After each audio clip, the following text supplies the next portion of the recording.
Those are all the adjectives in our passage today. One of the ways you look at a piece of Scripture to kind of figure out what it's all about is you look at the words that the author used. Those are the words that Mark used to describe this event.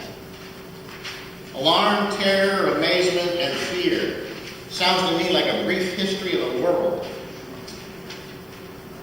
So why is there terror and fear in our story today? Because Scripture speaks to our lives, and those things are a part of our lives. We need some good news. The good news of Christ's resurrection. Now we have a problem with the Gospel of Mark, and the problem with the Gospel of Mark is it doesn't seem to end right. If you notice, it ends with the women at the tomb, and they run away, and they don't tell anyone because they are so afraid. A lot of Scripture scholars have wondered about this and tried to find an answer for why there's no resurrection in the Gospel of Mark, why it ends with such an odd, dangling sentence. And I think the best answer that any of them came up with is that it's a literary device to leave the ending up to you. And we can only try to answer the question that the Gospel of Mark ends with by saying, what are you going to do about it?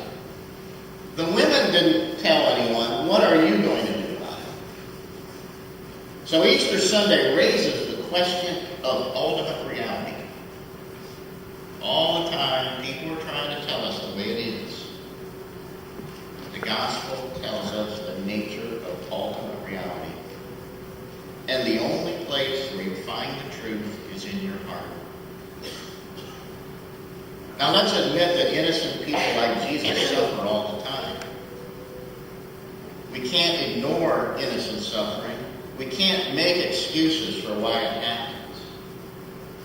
We know how we feel when we see someone who is abused the way that Jesus was abused. Mortality and fallibility will be with us our entire lives. And we know that when we see injustices, they tug on us and they call us to learn more, to know more, to do more. And we know that this is what God calls us to. And it resurrects us to the real purpose of our lives. And the greatest temptation that any of us have is to give up. To live our own lives for ourselves. To drop out of society. To look away. To run away and say nothing to anyone about the glory of life. I was doing a graveside service one time. There was a large number of people gathering around the graveside. And the funeral director was instructing people on where to gather. And there was a man with a rather loud voice that was over behind me when I left. I didn't see exactly who it was. But he said with a loud voice, "Let's just get on with it." There was a slight turn of heads and uncomfortable clearing of throats. And I went on a little louder. We might say about our culture's influence in this man's life that we're uncomfortable with some parts of it. And we ignore the fact of our mortality. We don't know how to deal with it. We're embarrassed by it. We're uncomfortable. We might say in a situation like that, what about respect for life? I think one of the greatest things that we can do in this world is that we can honor people at the end of their life and recognize the life well lived. And we have to say very clearly that each life is important and valued in our community. Everyone has a legacy and a dignity. And we don't like uncomfortable thoughts like mortality or fallibility. And we need to say very clearly that every one of you is a miracle. And we live in a world where people are often thrown away without any ability to have any marker at the end of their life, to in any way be acknowledged. Our society does that. And we've witnessed here at Trinity the death of too many of our breakfast friends. And the honor wall continues to grow as poverty in America ensures their abbreviated lifespans. Was he a homeless man, or was he a beloved son? Jesus was both of those things. And there were all sorts of eyes on him around the cross, and they all saw him in different ways. Some saw him as a disposable part of society, and others saw him as the beloved Son of God. Boy, I'll tell you, those accusatory voices howl in the wilderness. They howl because they want us to see things the same way they see them. So we have to ask ourselves, how loud can our voices of affirmation go in people's lives? Because those negative voices can really stick in our mind. But I want to remind you that bullies are always defeated when we have allies. How is what we are doing good news for the world? The gospel was good news in Jesus' day because people of that time understood what it was saying. Because like Jesus, you have to overcome the negative voices and say to them, you don't have power over me. And today in our world, we excuse or we have reasons why people suffer. We hide behind excuses like, well, they must have done something wrong. He deserved what he got. Well, this wouldn't have happened to him if he'd been more careful. Or he shouldn't have been there in the first place. And we're tempted to play it safe behind our excuses until the rooster crows. You can't worship an extravagant God and then play it safe with your life. You can't worship an extravagant God and not see the glory in the world. There's no time for that. And we ignore the truth of our hearts to our peril and our detriment.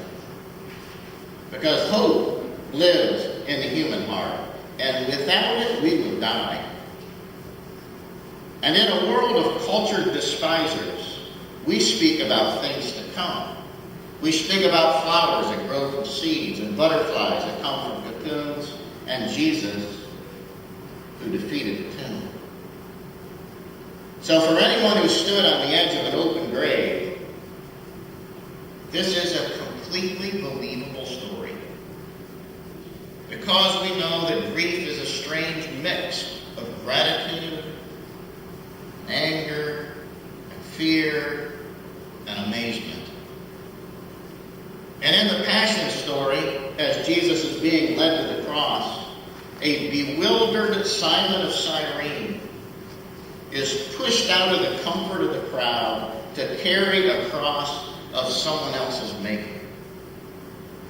Probably a centurion randomly grabbed him around the neck and threw him out into the road to help the criminal Jesus.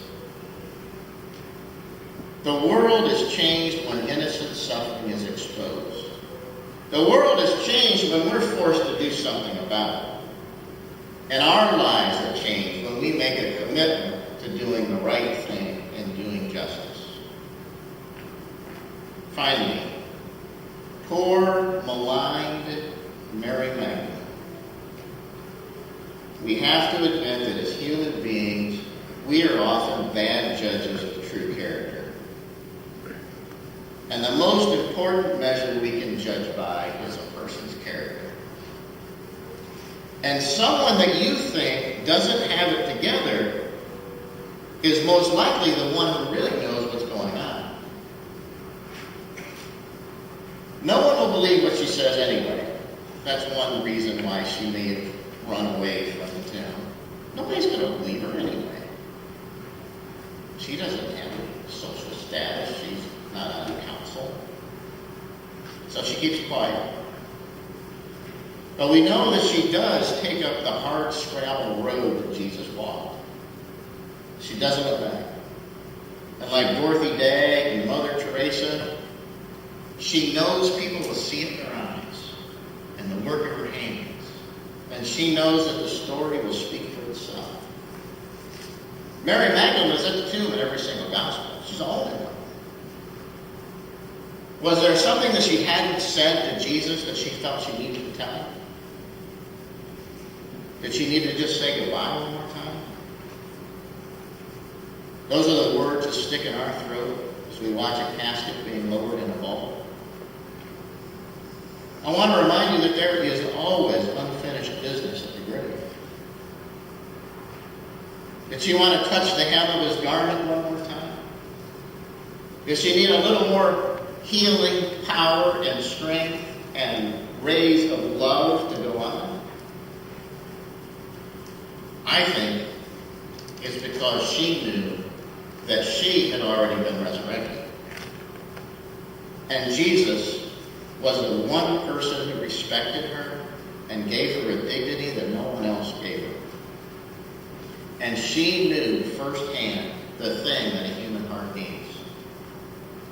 And now I want to tell you, you're standing there too. You're beside that road. You're watching all these tragedies in our culture, in our world. You're watching these people carrying a cross to Golgotha. You're standing on the side of that road, not knowing what to make of it, with your mouth wide in amazement. And so you better head back to Magdala, or Cyrene, or Orville, or Shreve, or Funk, and wherever you came from, and open up your eyes to the grace of God. And a sense of awe and life will fill you. And you won't need to say a thing, because people will see it in your eyes. They'll know it in your actions. And they'll know what happened here today. And they'll know what we believed in, whether you tell them that or not.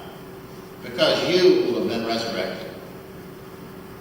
And when we see this world's parade of unjust suffering, we'll be there like a young Henry Fonda in The Great Giraffe. We'll be transformed by the unjust suffering. And we will have purpose and passion in our lives when you are resurrected. And a graveyard is a great destroyer of our rationalizations. And it's a sign of the end to all of our philosophies and excuses. And it's only in the fury of the moment, it's only in the raw reality of death that we begin to see with clear eyes. Now there's a rumor that some of you have seen angels. And I know you've seen angels unawares. And I know that you have that in your heart. And when we follow the teachings of Jesus, we walk in the light. I know that to be true. His words make sense out of life. And in this world, I want to tell you the truth that Hallmark owns www.easter.com. But in the next world, the righteous Christ is going to be king. You see in your own life alarm, terror, amazement, fear. So go out and practice resurrection. Go out and notice resurrection when it happens to people. All you have to do is believe in the power of the story, despite the fact that you're an unlikely witness. And to remember that Mary was resurrected to life. So often we want absolute certainty in life, but God asks us to live by faith. People who have it all together are often the people who at one time had everything fall apart. Have you overcome the world of alarm, terror, amazement, and fear? We say on this day, Christ is risen, and so